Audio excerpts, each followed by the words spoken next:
hate to say it, pero I'm just being self-aware, but I am kind of a people pleaser and I am an overthinker.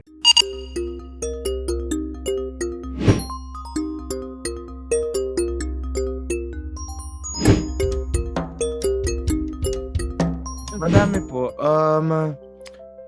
I guess it's also because I'm curating din po the music aspect of it. Most of these songs na, like 6 out of the 10 songs na hindi ko pa po nare-release, I wrote 2 years ago, 3 years ago, which was a different me na po. Siyempre, na-busy lang din working on TV, Bata Quiapo High Street, Incognito, the past couple of years. So, hindi ko talaga nabigyan ng oras yung music. Pero ngayon, iba na rin yung mood ko. Iba na rin po kung sino ako. Iba na rin yung mga music na gusto kong gawin. Especially parang kuwari 2 years ago, I was going through grief naman with my brother. I still am. I still write music about that. Pero especially 2 years ago, sulat lang ako ng sulat. Pero dahil sa dami nun, parang hindi siya bagay i-release with songs that I wrote before that or songs that I'm writing now. Kasi magkaiba na po siya ng topic, magkaiba na siya ng tunog. And also, yun nga po, medyo reserved person din kasi ako yung parang, I hate to say it, pero I'm just being self-aware, but I am kind of a people pleaser and I am an overthinker. So, kapag may nalabas ako something na really personal to me, baka mapraning ako. Pero at the right time naman po for sure, magkakaroon din ng lakas para i-share yung mga ganitong kwento ko.